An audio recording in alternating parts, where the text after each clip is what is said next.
Welcome back to Beauty Marks Podcast, a space where we embrace marks acquired through our journey. My name is Elizabeth Savillon, and thank you for joining me on episode 46 of this podcast. On this week's episode, I am very excited to have Ceci Diaz, which she actually has her own podcast, Benevolence Podcast, and so she has shared her story on her own podcast, and it is powerful. She'll be talking about mental health, sexual assault. She'll be talking about depression, anxiety, and just how your story doesn't define your end result. And so it's a very powerful message, and I hope you get something out of it. So let's just get right into it. So on this week's episode, I am very excited to have Ceci Diaz on my podcast from Benevolence Podcast. Welcome to Beauty Marks Podcast. Yay! Thank you, Liz, so much for having me. I'm so excited to be here. Yes, this is a long time overdue. Honestly, yes. You're the one that really, if anything, has had your podcast for since 2018, correct? 2018, yep. 2018. So you've been posting weekly and having your season. So how has that been for you? And can you share a little bit about yourself? Yeah, absolutely. My name is Ceci Diaz. I am a mother, I'm a teacher, I'm a wife, I'm a friend, I'm a podcaster. I do have a podcast called Benevolence Podcast that I started in 2018. I am a leader at my church, a youth leader at my church, and I'm just passionate about just woman empowerment, girl empowerment, anyone empowerment, any type of, empowerment. I'm somebody who I strive to be the person that I didn't have when I was younger. So I think that's where benevolence comes from. And we'll talk a little bit more about that later on. But yeah, I'm a teacher. I'm a high school teacher. I love my job. I'm passionate about my job. I love working with youth, and I don't know what else to say. I'm so excited to be here. Thank you, Ceci. Honestly, we were just talking a little bit before about just that you are very passionate about youth, and I love what you said, that your passion comes from because you want to be who you either needed to be for when you were younger. You want to be someone that someone can look up to and just kind of get advice from. Even your students, I'm sure you have counseling sessions with them. So what made you start Benevolence Podcast to begin with? Well, I started Benevolence Podcast. I wanted to create a space where everyone was welcome to the table. And that's kind of the model for benevolence. It's where kindness matters and all are welcome to the table. And the reason why I started that was because I was in some past situations where I wasn't welcomed. I've been, even as an adult, there were situations where I wasn't part of the group. I wasn't part of, the goal, the vision of that particular stage in my life. And I was hurt by many people. And I still to this day don't know, why they treated me the way that they did, but I just knew I wasn't welcome. So I went through a very hard time trying to figure out okay, well, if I'm not welcome to their table, what can I do to just include everyone? So I figured, let me create this space, where everyone could just come here, no matter who you are, no matter where you come from, no matter what you struggle with. And you're welcomed, you're accepted, and we can just be part of this community where kindness matters, period, And it's just something. Benevolence Podcast is actually came from my best friend, Nisha, because I wanted to do a blog. In 2018, everybody was doing YouTube channels and blogs, just websites where they just write their thoughts. And it just didn't work out that way. It just didn't happen. And then one day, a guy friend of mine actually said, hey, there's this new thing called podcasting. Maybe you should check it out. And I was like, podcasting? What the heck is that? It was, it was definitely something that was not trending at the time. So I looked into it, and I kind of liked what I saw. I liked the fact that I was able to record myself. I didn't have to kind of put myself out there in a way that was virtual. I just wanted to share my story, share other people's story, and discuss topics that people don't tend to talk about often. Mm-hmm. And then I kind of pitched the idea to my best friend Nisha at the time, and we were trying to come up with a name, and she came up with benevolence, because benevolence means kindness. And also it means like charity, giving back to, the poor. So I figured let's just take on that name. And it's been 3 years. It's almost going to be 3 years. And it's just been an amazing blessing. Just sharing other people's stories, their testimonies, sharing my story, discussing topics that as Christians, we don't tend to talk about, and just kind of like opening that space so that people can carry on the conversation pretty much. And it hasn't been easy. Every season after every season is just, it has its ups and it has its downs. But at the end of the day, I know that I am part of God's plan, and this is a part of his kingdom expansion. So that's why I do it. And I just love it. I just, I found my little niche, and that's where I'm rolling, so that's where Benevolence Podcast came about. Wow, that's powerful. I love how, even though how you said the last 3 years haven't been easy for you, I'm sure that like you can tell stories of many times that you maybe didn't want to continue, but you've literally made it almost 3 years. So congrats to that. Thank you That's so amazing. much. And I appreciate it. Every person that you've had, all the podcasts that I've heard literally have been so inspiring, very encouraging, filled with the word, and just really like lift you up as someone that hears. Just wanted to let you know that thank you so much. It's amazing what you guys are doing, and I'm super excited for you to share even your story on my podcast today. So I know that your stories and what you talk about on your podcast, as well as share other people's stories, is because you also went through things in your past, in your childhood. And so through your story, you've been able to help free or encourage or uplift or inspire someone else to see that their story doesn't define them. And so can we talk a little bit about that, about how was your upbringing, your childhood, being raised in church, and did you experience any trauma? Yes. Once again, I was born and raised in Philadelphia. And then at the age of 11, I moved to Miami. And then it's a lot of city hopping throughout my 33 years of life. But I grew up in a Christian home. My parents were ministers. My dad was a worship minister. My mom was a youth leader at the time, to be honest, which is, it's kind of funny how I'm just kind of following her footsteps. But, they were just very much involved in church. So church was all I knew. Church was all I knew. My friends came from church. It was, the whole nine. Sunday school, I had my aunts involved, and they were the Sunday school teachers. Like, it was just a whole family affair. And then at the age of 5, which was one of my traumatic experiences, was that I was in Sunday school, and this happened. I think it was not a Sunday. It wasn't a Sunday service. It was actually like a midweek service. It was kind of like a Wednesday or Thursday, so to speak. And I was only 5. So they had nursery, and they took me to the nursery to just kind of be looked after while the service was going on upstairs. And it was like a basement nursery. And then, we had various volunteers. We had the actual teacher who was looking after everybody. And then we had other teenage volunteers. They were kind of teenagers, and they're just volunteering their time. Their parents are upstairs as well, so why not be part of the ministry? And I remember at one time, I remember seeing this one girl, and she was just a mean girl. She was probably 13 years old, and she was just very mean to the other kids, and she was always screaming at them. And I kind of just stayed my distance and just kind of just ignored and stuck to the teacher. But then one particular time, I needed to go to the restroom, and the teacher wasn't there to take me. So I had to ask the girl, and it was like her turn to kind of like take care of everybody at the moment.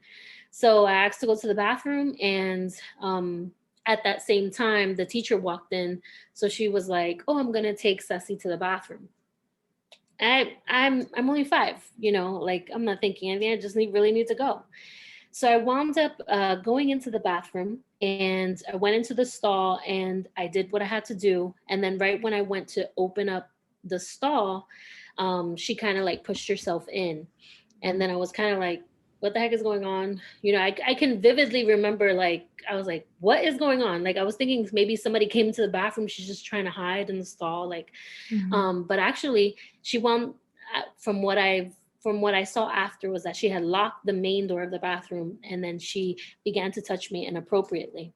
Mm. And she tried, like, to kiss me, and she kind of, she touched me down there, definitely inappropriately.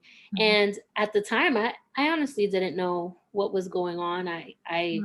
I was only 5 years old. I'm like, what the heck is she doing, in my mind? But I'm like, what do I do? She's mean. So do I push her? Do I, you know what I mean? Like, Mhm.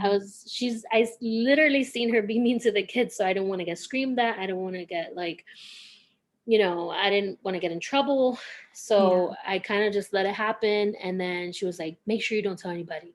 And then I was just like, what am I going to do? Okay, fine. I'm not going to Yeah. tell anybody. So I just went along and went right along, washed my hands, went back. That's when I noticed the door was locked. She had, purposefully locked the door, and out I went. And I was just kind of like, okay, like, I just moved on. Like, honestly, I was shocked, but like I said, since she was already mean and I had seen her treat the kids in a weird way, I was just like, you know what, I'm just gonna try to stay away from her as much as I can. But Mhm. unfortunately, it happened maybe about 4 or 5 times after that, in Mhm. different other, like, Scenario situations, with the girl, scenarios, with the same with the girl? same girl. Wow. So did And you feel weird? I'm sorry. Did you mhm, feel like it was wrong or uncomfortable like at that point? Because I know you're a yes, child, so we're very like we're not aware of a lot of stuff, but we maybe know or we maybe feel like this doesn't feel like is that how you yeah. felt or you just kind of put the emotion away? Well, the first time I put the emotion away, but the second time, it happened again, and I'm like, yo, like, like, I just kind of knew that it was wrong. I was kind Mhm. of like the chicken. I kind of grew up like that. I was always very precautious, and my mom was very like, be careful, be careful, be careful. Mm. So I kind of knew it was wrong. I knew it was wrong, but I let it happen because she was mean. She was mean, and I let it happen another time, let it happen another time, and then I did not want to go to nursery after the third Mm. time. And knowing she was there, I would always, like, look in. And I remember my mom would be like, what's wrong with you? And I'm there, like, I wouldn't cry or anything. I would not fight to not go in there. Usually other kids, they would cry and, like, Mhm. throw a tantrum and be like, no, I don't want to go in there. But as a child, I was kind of shy. So I just kind of, like, looked in, oh, she's there, just kind of, like, walk in, just try to mind my own business and play with the other Mhm. kids. Um, but I didn't tell anybody, man. And I didn't tell Wow. anybody. And because she was mean, and because she was mean to the other kids, I just didn't want to get in trouble. I really thought that nobody would believe me. At 5 years old, it's kind of sad to say, I didn't think anybody would believe me, knowing that my aunt was a Sunday school teacher, like, a couple doors down, Wow. and my mom upstairs, and my dad playing the piano. Mhm. I didn't do anything about it. But Wow. But you were that so wasn't, young. yeah, Yeah, you were so I young. was What only how 5 would years you old. know to communicate that, you Exactly. know? Like, it's like you maybe how you said there was people there, but it's like Hmm.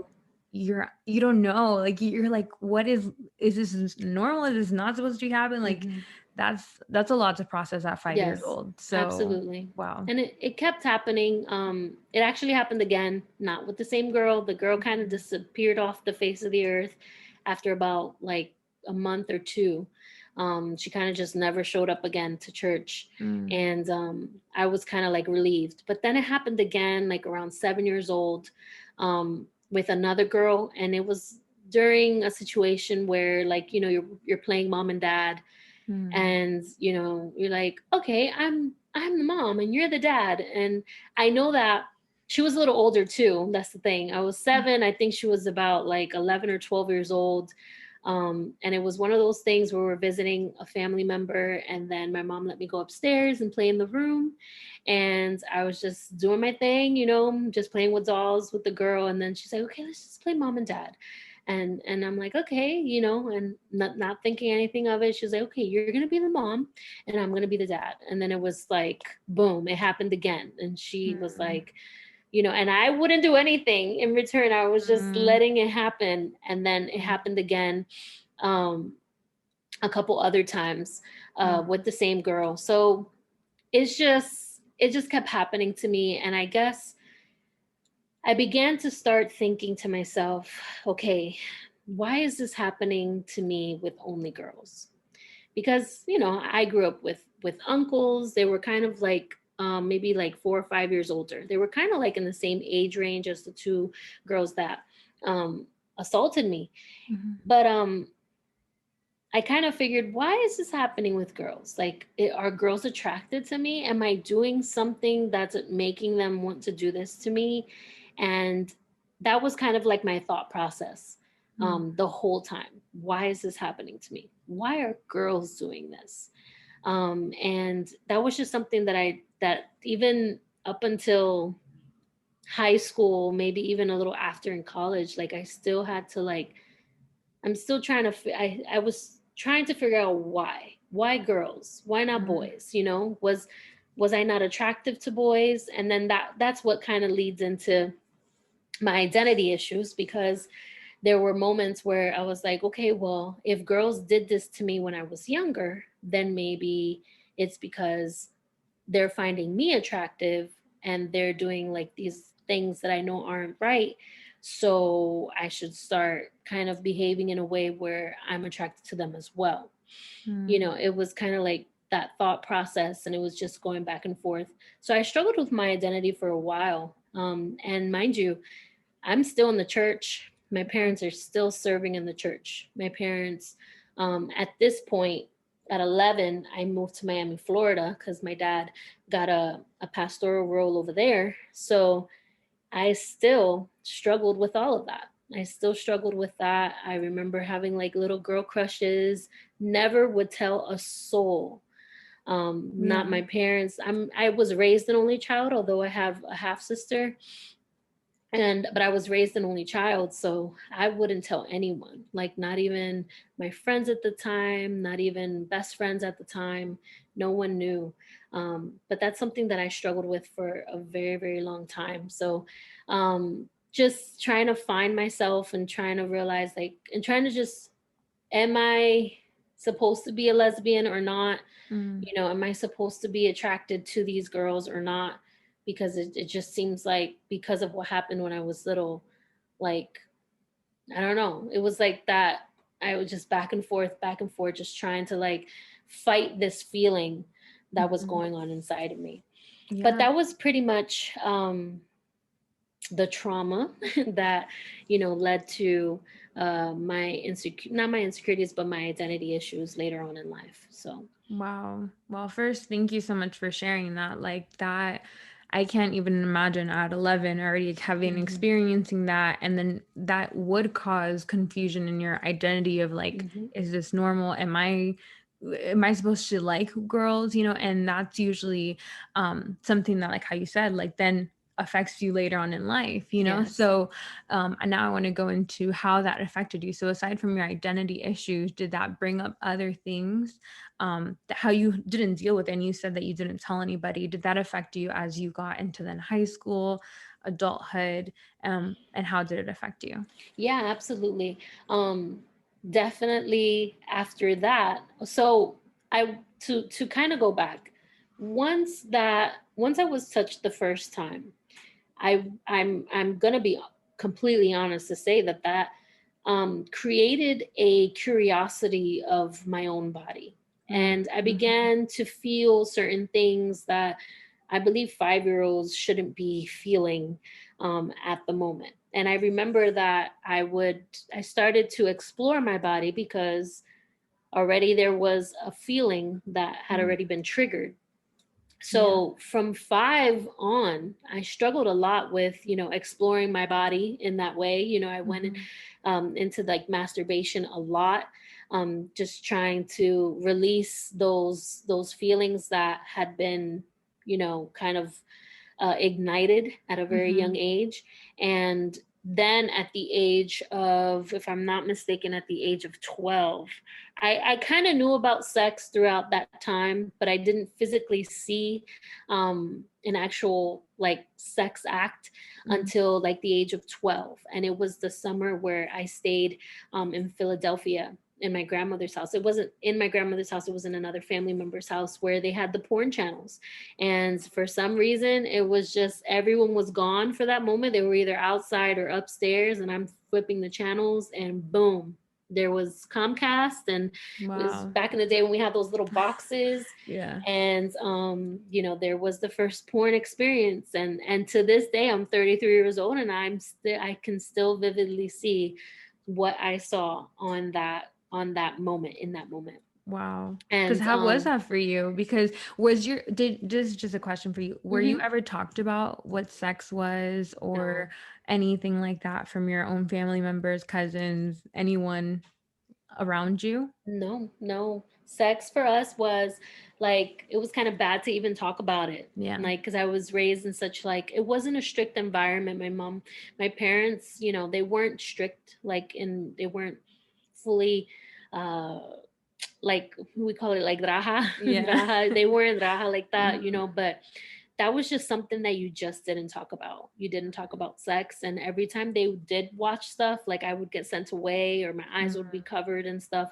And, like, as a kid, you kind of want to look, but I was always like, no, okay, they're covering my eyes. Like I said, I was a very shy kid. So I kind of just abide by the rules and just didn't Mhm. see anything. I knew something was going on the TV, but, I was never curious like that Yeah. until uh I saw what I saw on TV. And it's crazy because I remember holding that remote at the age of 12, and I'm clicking on that freaking remote. I'm like this, and it would not shut down. I remember I literally had to go up to the Comcast box and, like, rip it out of the wall because Wow.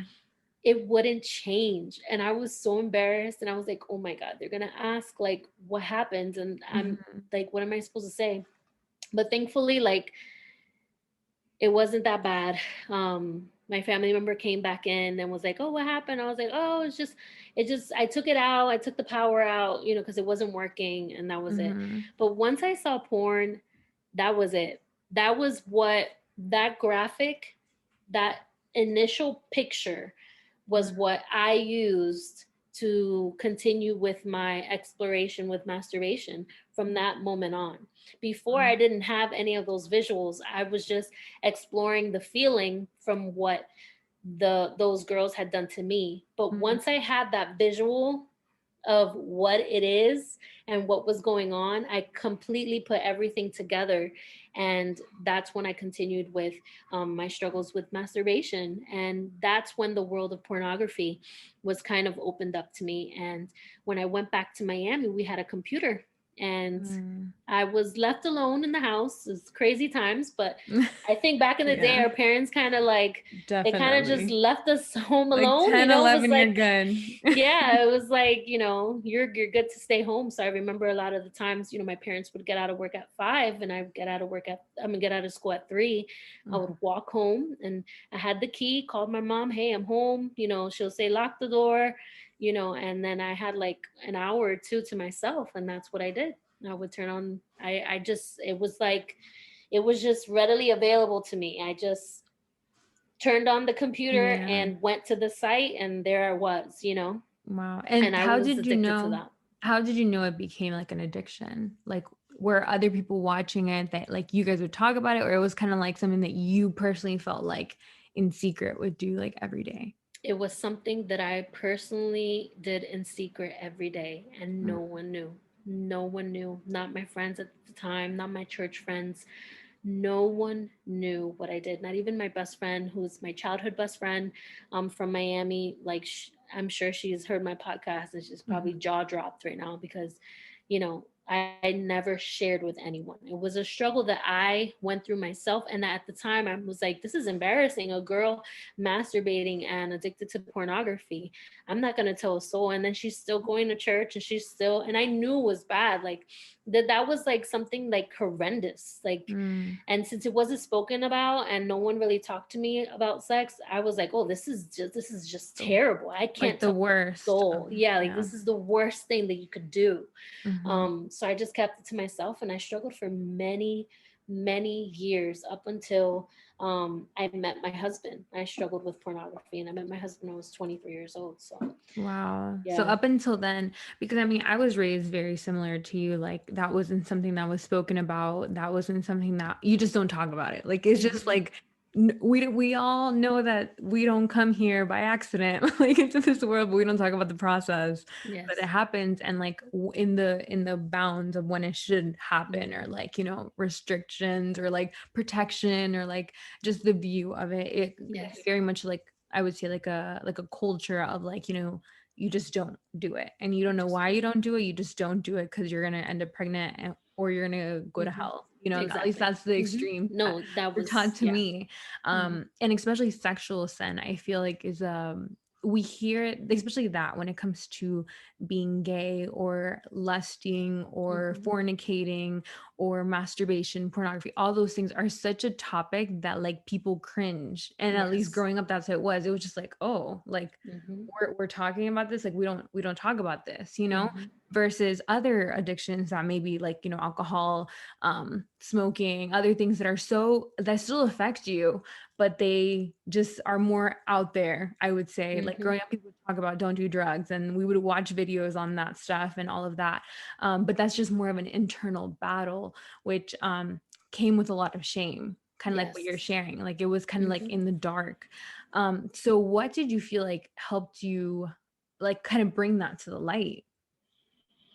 I will say that this was definitely something that I struggled with as all the way up to adulthood.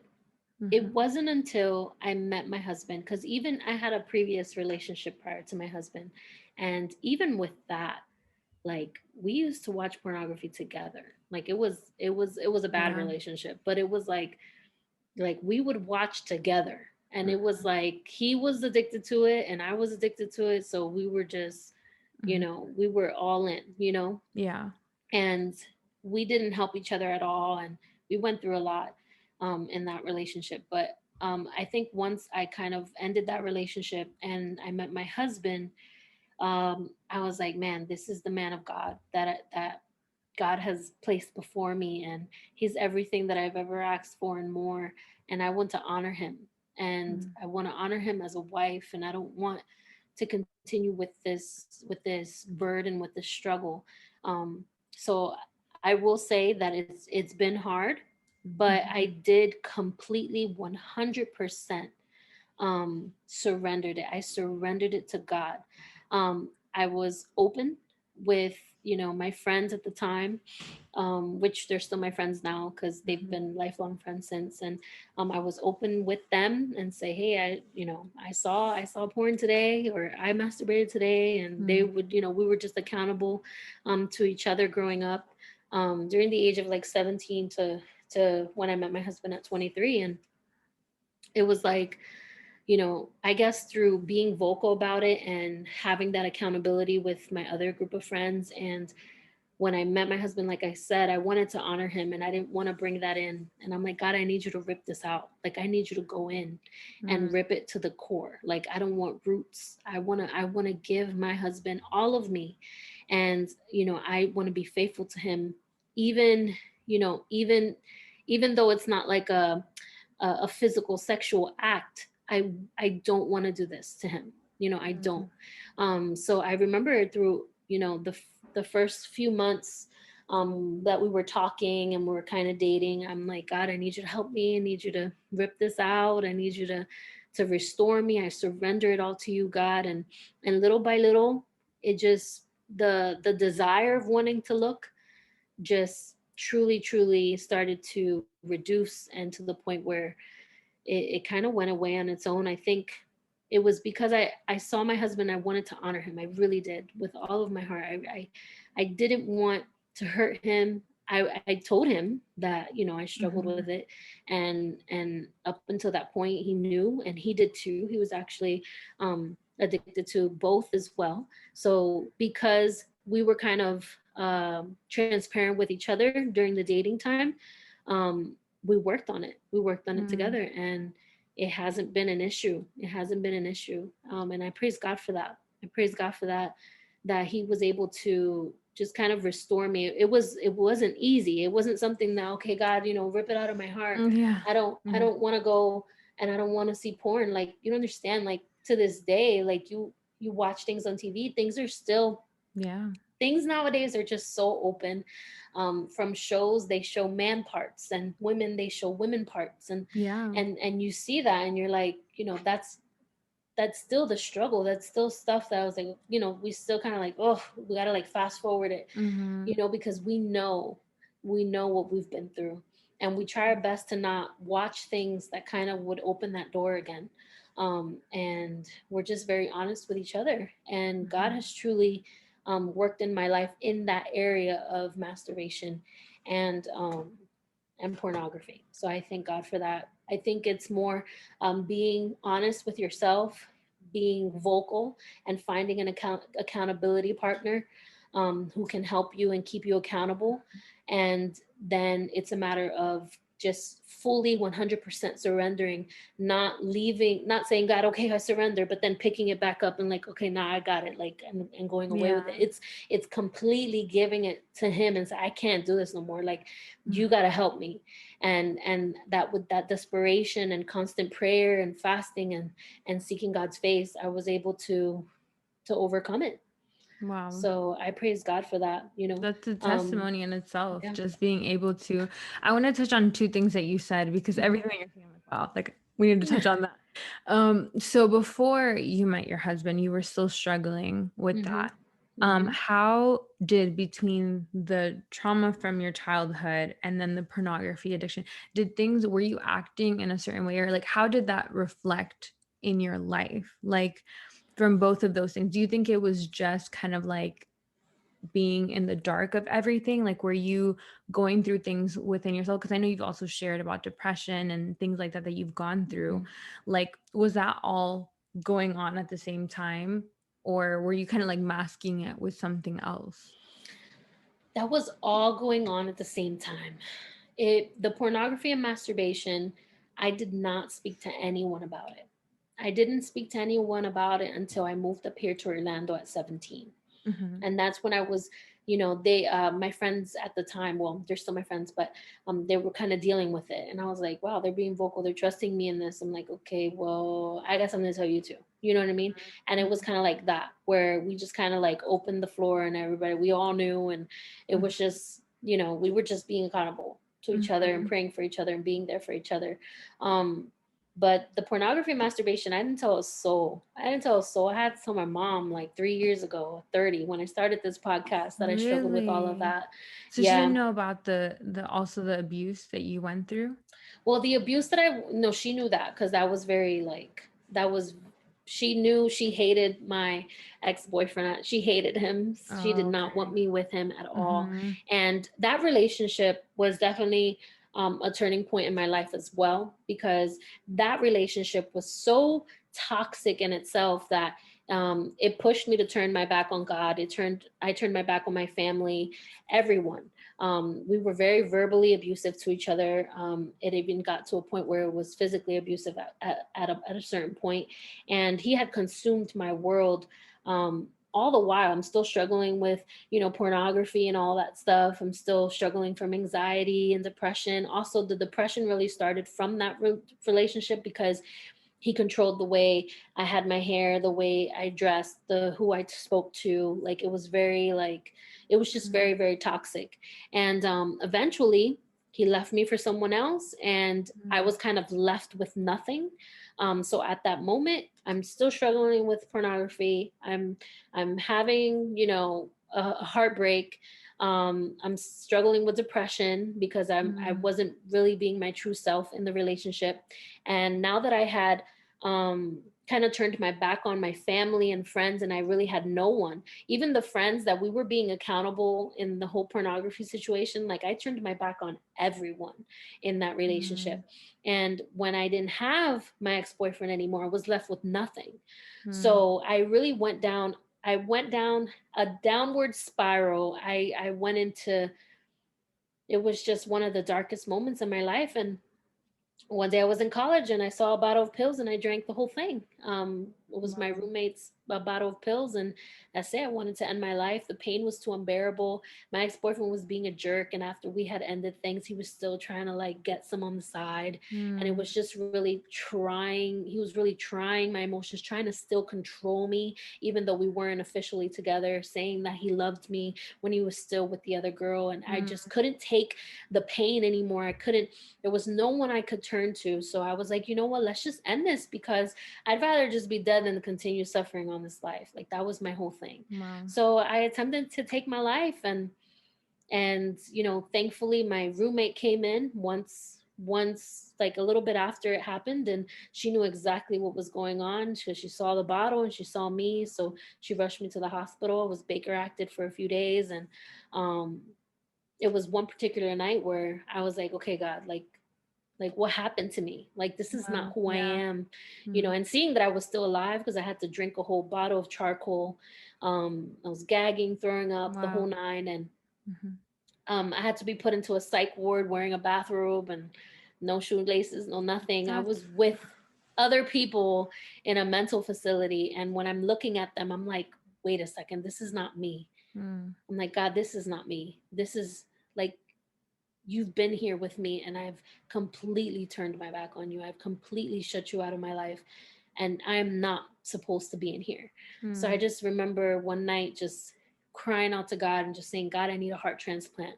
I need you to renew me from the inside out. I need you to uproot all of the pain, all of the hurt, all of the things that I struggle with, everything. I need you to renew me 100%. When I wake up in the morning, I do not want to be the same person again. And that night, I believe that I believe that my body was literally in a spiritual operating room. I Mm. literally could see God working and giving me a new heart, because the next morning, um, I think it was my third day there, the psychologist came in. She looked at me and she was like, "Oh, wow, you look great." And I was like, "Yeah." And she was like, just don't do it again. You're released. And she signed my papers, and I was out the door. So Wow. I believe that Mhm. God really did his thing. And from that moment on, I was just like, you know what? That's it. Yeah. I'm living my life for Jesus, and I am surrendering my whole life to you. And because I can't do it without you. Hmm. So yeah, all this pornography, masturbations, Wow, girl. depression, it all came Hmm. it was all happening at one moment where unfortunately I wanted to take my life. But Wow. I'm a I'm, testimony. I'm here, and I'm yes. just sharing my story so that other people know that they're not alone. So Yes. And side note, this is Mental Health Awareness Month. So I love that you touch on that because a lot of yes. people do struggle with, Hmm. either suicidal thoughts, depression, anxiety, cutting. There's people that harm themselves in different Hmm. ways. And it gets to that point, especially in our spiritual walk and our Christian walk. Yes. And I've talked about this too on my podcast. Is like sometimes you feel a lot of like you have to look a certain way and act a certain way to be a Christian. And like if you Hmm. struggle with this, then you're not really praying enough and you're not fasting enough. And it's kind of like a to-do list of what you need Hmm. to do. But sometimes, even if you do all of that, you don't have either the right tools. So you don't know how to deal with the emotions. You've been through a traumatic event and you don't know how to process those emotions. Sometimes you just have a lot going on. Like sometimes Hmm. life can get really, really dark because of Yes. situations that you happen. And then you can kind of go tunnel vision into those emotions. And so I feel like in those moments, that's usually when the enemy uses those really dark moments to get into Yes. ourselves, like, Hmm. and get to that point. First of all, I'm so glad that you didn't. And God Yes. literally that's a Hmm. testimony of your own life. But I know that for someone listening that maybe is at that low point, and is at that breaking point where they feel like, man, like, is it even worth it? Like, I feel so much pain. It's what encouragement do you have for that person that was at that low point? Because if you God gave you a second chance, and God, I Hmm. feel like gives us those. We don't deserve it sometimes, and I'm like, Lord, I know I'm here again, and I'm so sorry. Hmm. But at the same time, like, God doesn't see us like that. He sees us as a loving Father, that we're His children, and He wants to comfort and save us and help us. So, what encouragement do you have for those people? Yeah, absolutely. I would say hold on. And I'm speaking to myself right now. Mm. Hold on, hold on. The word of God says, and I say this in almost every episode that I release, Jeremiah 29:11. For I know the plans I have for you, says the Lord, plans to prosper you and not to harm you, plans to give you hope and a future. God doesn't want us, like everything that he does in this, in our walk with him, is not to harm us, is not to harm us. Um, we we go through those dark places because of that, unfortunately, that free will that we have, that we we blame God, and we're like, God, Mm. why did you allow this to happen?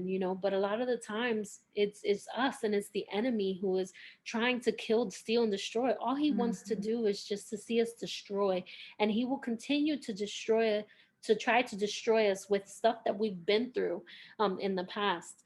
um and then I say all of this, and maybe I'm kind of just all over the place right now, but I say all of this because I still struggle with my anxieties. I still struggle with, my depression. I still struggle with my insecurities, and that is just something that, unfortunately, the enemy just continues to just Mm. try to bring back and resurface up from things that I've been through in the past, and God doesn't want this life for us. God doesn't want us to be harmed. He wants us to prosper. He has a Mm. plan and a purpose. And I think when I say hold on, is hold on to Jesus, the way, you know, the way that disciple, I don't want to screw it up and say the wrong name, but the Peter who walked on water, um, and he held on to Jesus. When he saw that wave, when he looked to the left and right, he got distracted by the wave, he started to sink.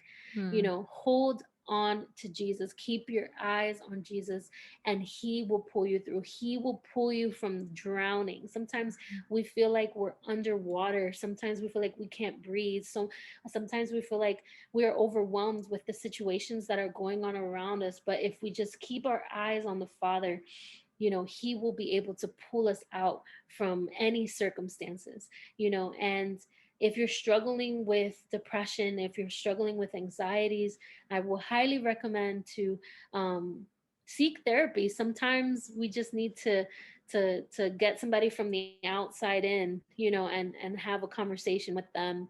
There are therapists that that are well educated, that can guide us and even medicate us if it's to that point.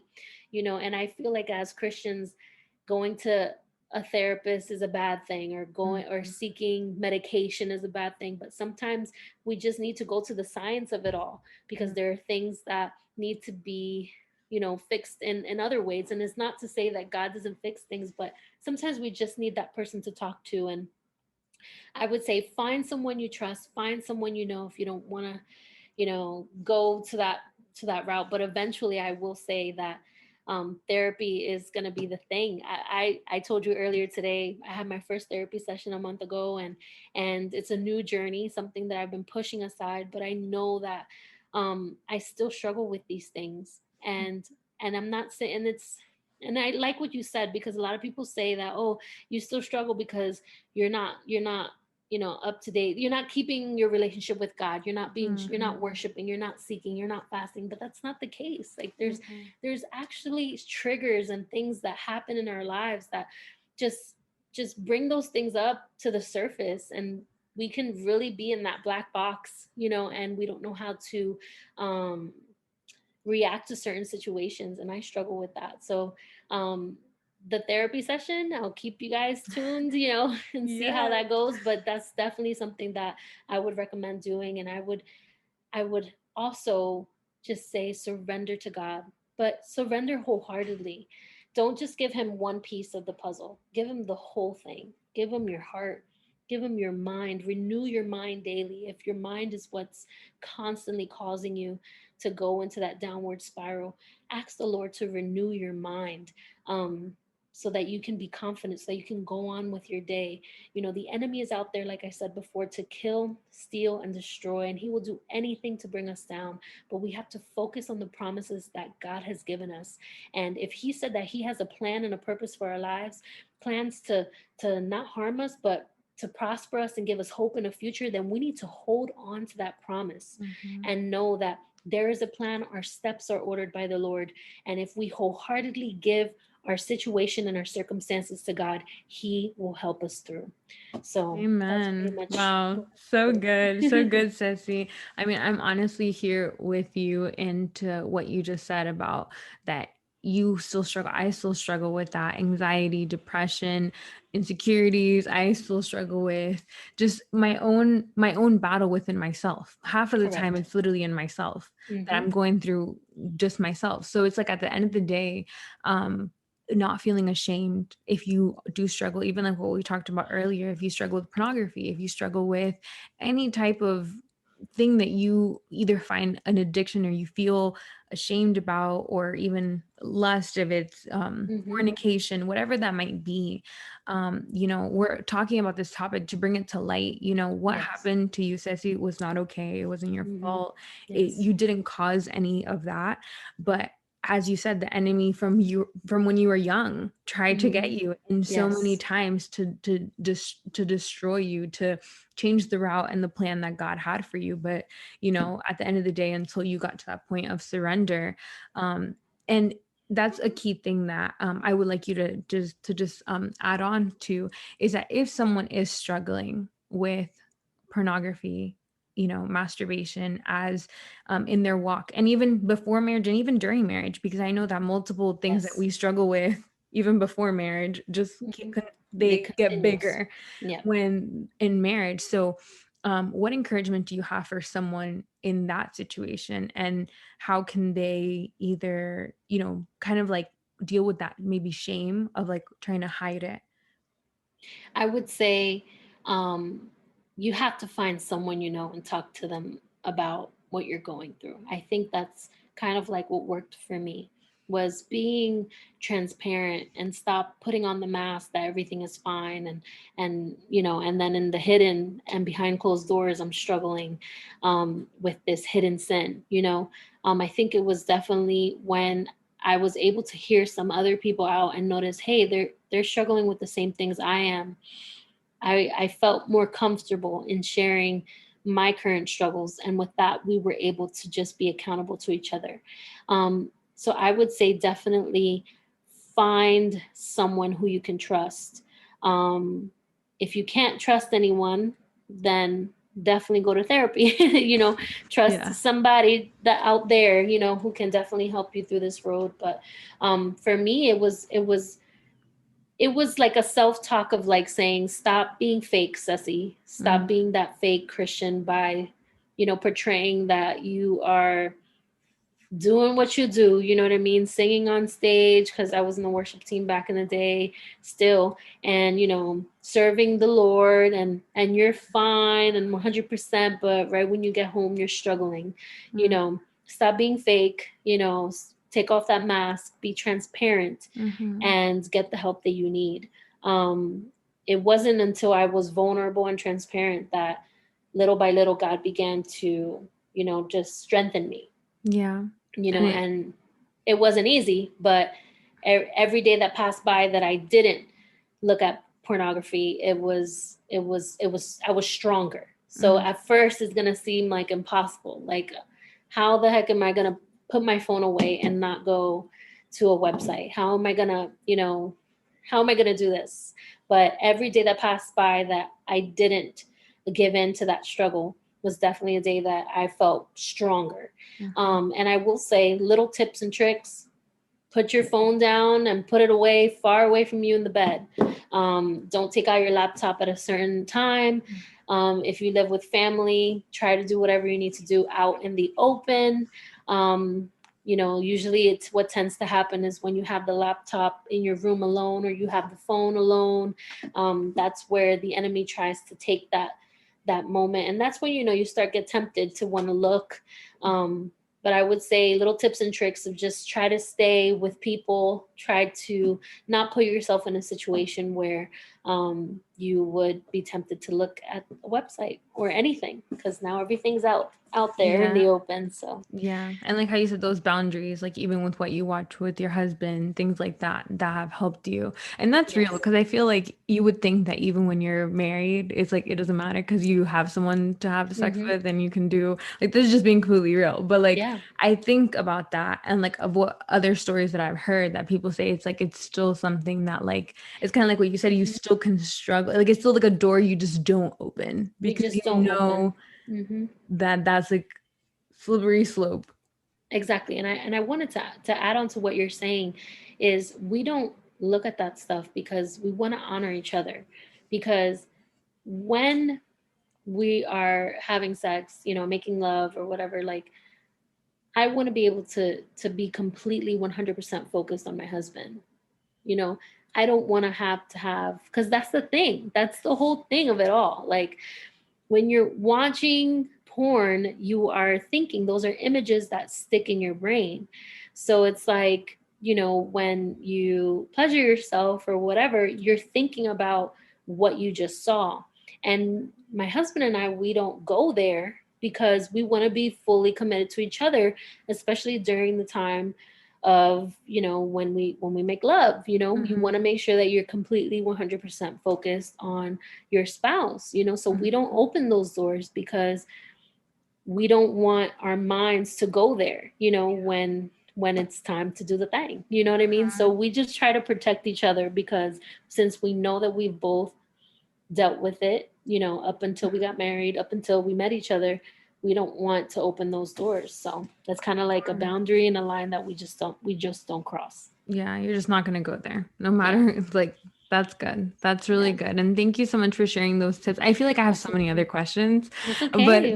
the one thing that I do want to touch on is how you have been able to use your story because of what you've shared with today's listeners. Like, a lot of people are like, wow, like that's she's been through a lot. Like she's been Hmm. through many obstacles, challenges.